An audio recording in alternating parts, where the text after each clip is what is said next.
Hello दोस्तों, नमस्कार। स्वागत है आप सभी का एजुकेशन मंत्रा में। दोस्तों, 69,000 शिक्षक भर्ती के अंतर्गत तीसरी चयन सूची को लेकर अभ्यर्थी बहुत परेशान है। जी हाँ दोस्तों, तो एक उम्मीद की किरण यहाँ पर दिखाई दे रही है। तीसरी चयन सूची के लिए आंकड़ा मंगाया गया है। जी हाँ, जनपदवार रिक्त पदों का जो आंकड़ा है वो मंगाया गया है।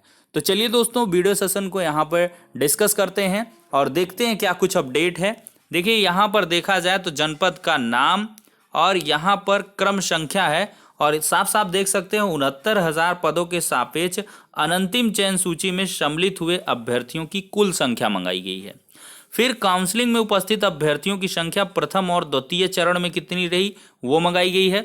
फिर अगले स्टेप में है काउंसलिंग में अनुपस्थित अभ्यर्थियों की संख्या प्रथम और द्वितीय चरण में मंगाई गई है। और फिर इसके बाद विसंगति जिसके कारण नियुक्ति पत्र रोके गए हैं प्रथम और द्वितीय चरण वो मंगाई गई है। फिर इसके बाद देखा जाए नियुक्ति पत्र निर्गत कितने किए गए हैं इनकी संख्या बताई गई है। और फिर लास्ट में अवशेष पद कितने हैं वो मंगाए गए हैं।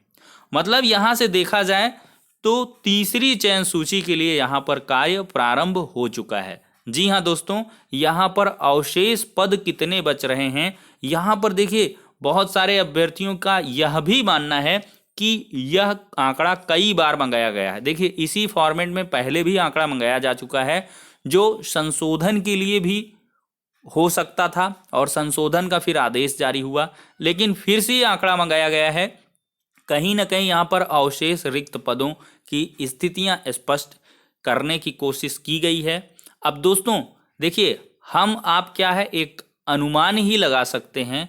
कहीं पर खैर ये लिखा तो नहीं है कि तीसरी चयन सूची के लिए रिक्त पदों का आंकड़ा मंगाया गया, लेकिन हाँ एक उम्मीद की किरण अवश्य है कि इसके आधार पर अवशेष पदों का आंकड़ा मंगाया गया है। तो जनपदवार चूंकि आंकड़ा मंगाया गया है तो इससे पदों की स्थिति भी स्पष्ट होगी, क्योंकि पारस्परिक स्थानांतरण की जो प्रक्रिया है वो भी धीरे धीरे सनही सनही खत्म हो जाएगी। और फिर इसके बाद जो सबसे बड़ा मुद्दा होगा वो 69,000 की तीसरी चयन सूची जारी करके और इस पर नियुक्तियां करनी है।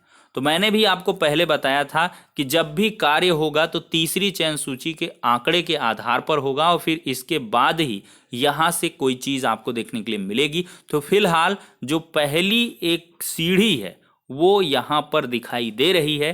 तीसरी चयन सूची के लिए रिक्त पदों का आंकड़ा मान सकते हैं आप कि मंगाया गया है, क्योंकि इससे रिक्त पद तो स्पष्ट हो ही जाएंगे कि 69,000 में कितने रिक्त पद हर एक जनपद से निकल के आ रहे हैं। अब उसके आधार पर शासन स्तर कब चाहेगा अप्रूवल देगा, सचिव बेसिक शिक्षा परिषद को इंस्ट्रक्शन देगा कि आप लोग तीसरी चयन सूची के लिए काउंसलिंग शेड्यूल वगैरह निकालिए, तो उसके लिए सेपरेट आपको आदेश आगे आने वाले समय में देखने के लिए मिल सकते हैं। चूंकि यहाँ पर माननीय बेसिक शिक्षा मंत्री जी के द्वारा भी बताया गया था कि 69,000 के रिक्त पदों पर तीसरी चयन सूची जारी होगी और तीसरे चयन सूची के आधार पर अभ्यर्थियों को नियुक्तियां भी मिलेंगी। संशोधन का थोड़ा बहुत मुद्दा अभी बचा हुआ है, हो सकता है उसके लिए भी इसमें कुछ उम्मीद की किरण हो, लेकिन यहाँ से एक पॉजिटिव रिस्पांस देखने के लिए मिल रहा है। तो फिलहाल के लिए जनपदवार रिक्त पदों का आंकड़ा यहाँ पर मांग लिया गया है। अब देखते हैं जो भी आगे एडिशनल इन्फॉर्मेशन निकल के आएंगी आप सभी को प्रोवाइड कर दी जाएंगी, लेकिन आप लोग अपना प्रयास अभी भी लगातार जारी रखिए। तो फिलहाल के लिए इतना ही, नेक्स्ट वीडियो में